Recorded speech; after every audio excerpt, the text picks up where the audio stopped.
بسم اللہ الرحمن الرحیم۔ السلام علیکم۔ قسطنطنیہ کی فتح کے بعد سلطان محمد فاتح نے چند روز تک اپنی توجہ قسطنطنیہ کی آبادی اور رونق بڑھانے میں صرف کی، لیکن ساتھ ہی وہ یہ بات بھی سوچتا رہا کہ یونان کا جنوبی حصہ جو ایک جزیرہ نما کی صورت میں بحیرہ روم میں چلا گیا ہے، تمام وہ کمال سلطنت عثمانیہ میں شامل ہونا چاہیے تاکہ آئندہ کے لیے بہت سے خرشتے جو اٹلی وغیرہ کی بحری ترک و تاج سے پیدا ہو سکتے ہیں مٹ جائیں۔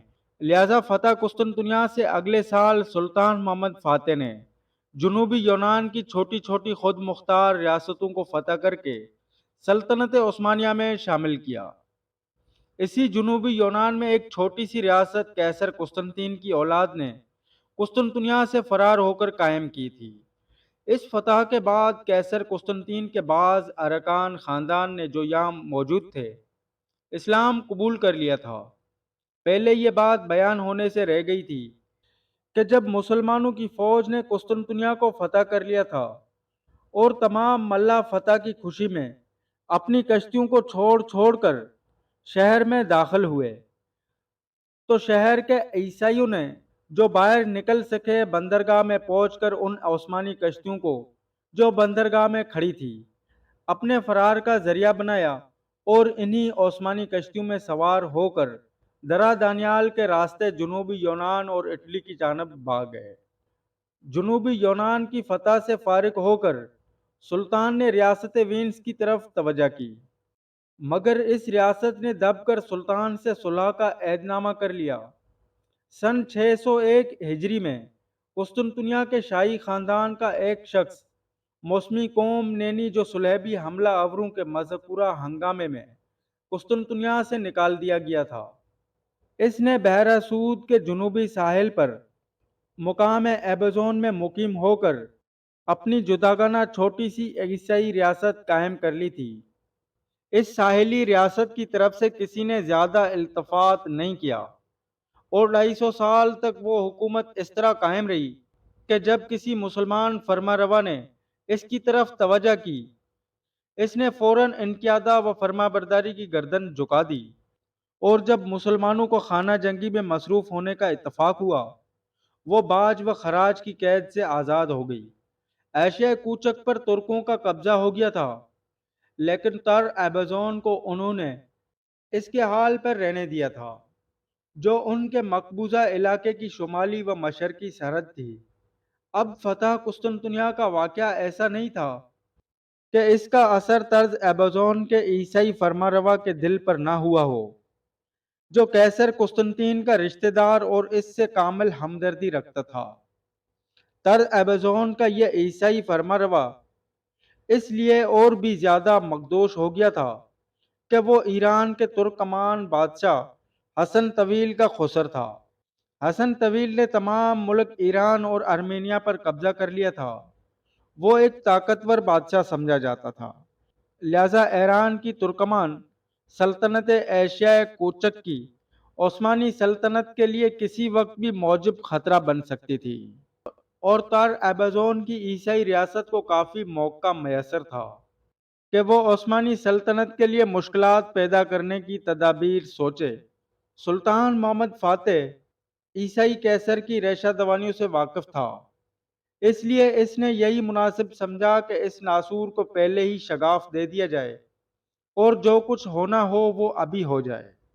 چنانچہ اس نے یونان و وینس سے فارغ ہو کر سن 820 ہجری میں تر ایبوزون پر حملہ کیا اور اس ریاست کو فتح کر کے اپنی قلمرو میں شامل کر لیا۔ تر ایبوزون کی ریاست اگرچہ خود مختار تھی، لیکن وہ سلطنت ایران کا ایک حصہ سمجھی جاتی تھی، اس لیے ایران کے بادشاہ حسن طویل کو تر ایبوزون کا سلطنت عثمانیہ میں شامل ہو جانا سخت ناگوار گزرا۔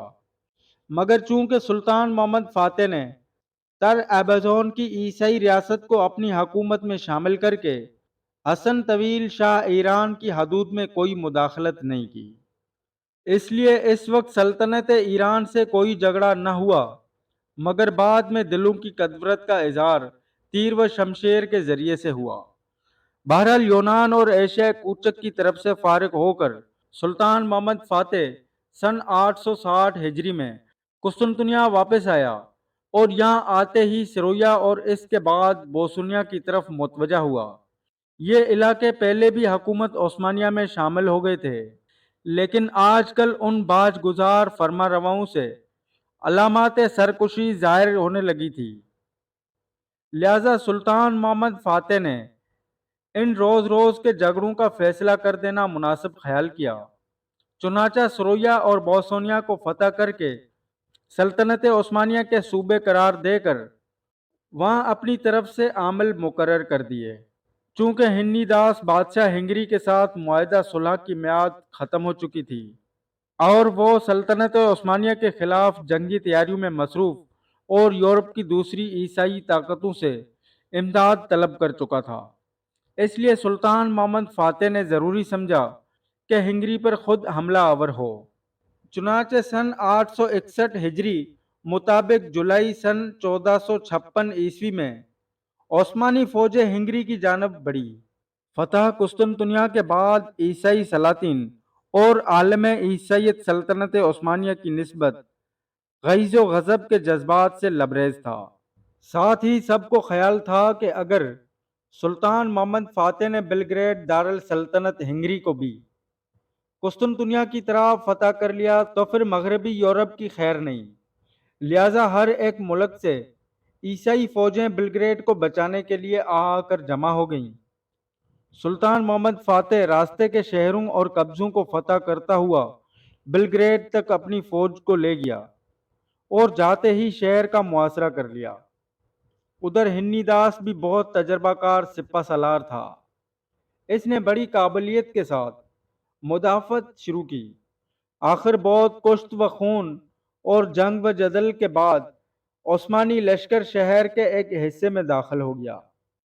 یہ حصہ شہر کا زیریں حصہ کہلاتا تھا۔ عیسائی سپہ سالاروں نے یہ حالت دیکھ کر ہمت نہیں ہاری، بلکہ شہر کے بالائی حصے میں اپنی طاقت کو مجتمع کر کے مسلمانوں پر حملہ آور ہوئے۔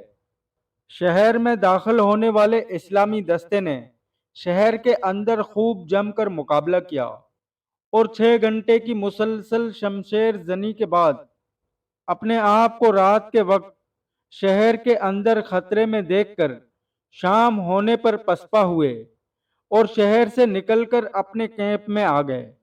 عیسائیوں نے فوراً اس حصہ شہر پر قابض ہو کر خوب مضبوطی کر لی۔ یہ واقعہ 21 جولائی کو ظہور پذیر ہوا۔ اس کے بعد بھی کئی مرتبہ مسلمانوں نے فصیل شہر کو عبور کر کے شہر کے محلوں کو لوٹا، لیکن محصورین کی خوش انتظامی اور تجربہ کاری نے شہر کو مکمل طور پر فتح نہ ہونے دیا اور ہر مرتبہ مقبوضہ شہر کو چھوڑ ہی دینا پڑا۔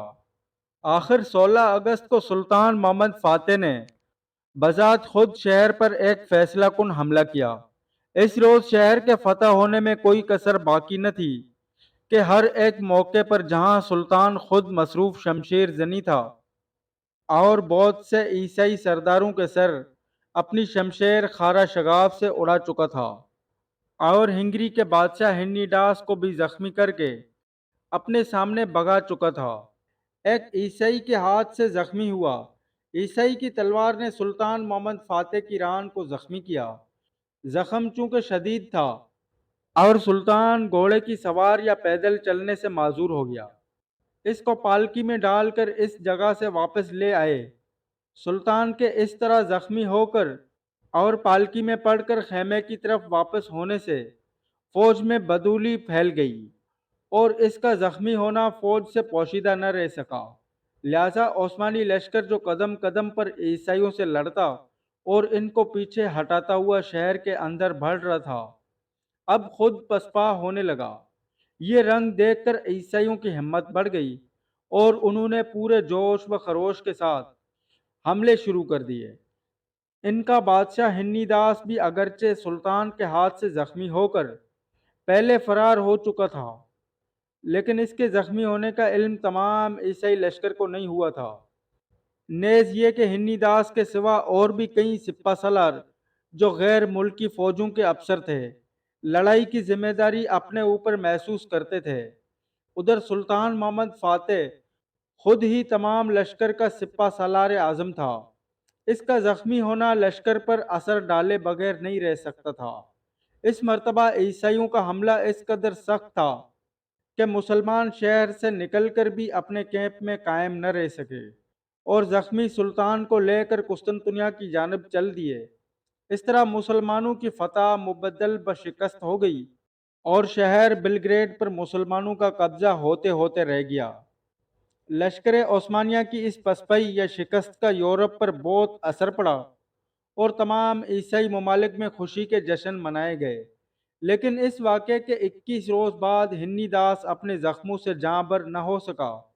ادھر ہنی داس شاہ ہنگری فوت ہوا۔ ادھر سلطان محمد فاتح نے اپنے زخم کے اچھا ہونے پر غسل صحت کیا۔ اوپر ذکر آ چکا ہے کہ سکندر بیگ البانیہ پر قابض تھا اور سلطان محمد فاتح نے تخت نشین ہو کر ان تعلقات و مراسم کی وجہ سے جو ایوان سلطانی میں پرورش پانے کے سبب سے سکندر بیگ کے ساتھ تھے، سکندر بیگ کی حکومت کو البانیہ پر باقاعدہ تسلیم کر لیا تھا اور کسی قسم کا آزار پہنچانے یا اس کو البانیہ سے بے دخل کرنے کا خیال سلطان محمد فاتح کو نہ تھا۔ مگر حادثہ بلگریڈ کے بعد جہاں دوسرے عیسائی سلاطین کی ہمتیں بڑھ گئی، سکندر بیگ نے بھی سرکشی و بغاوت کے نشانات ظاہر کرنے شروع کیے۔ سلطان محمد فاتح نے اول اغماس و چشم پوشی سے کام لیا، لیکن جب اس کی حرکات نے خطرناک صورت اختیار کی تو سلطان محمد فاتح نے البانیہ پر فوج کشی کی۔ سکندر بیگ بہت بہادر اور تجربے کار شخص تھا۔ البانیہ چونکہ پہاڑی ملک اور سکندر بیگ کا وطن تھا، وہاں کی رعایا اس پر جان و دل سے نثار تھی، لہذا ایک سلسلہ جنگ شروع ہو گیا اور البانیہ کا ملک جلد فتح نہ ہو سکا۔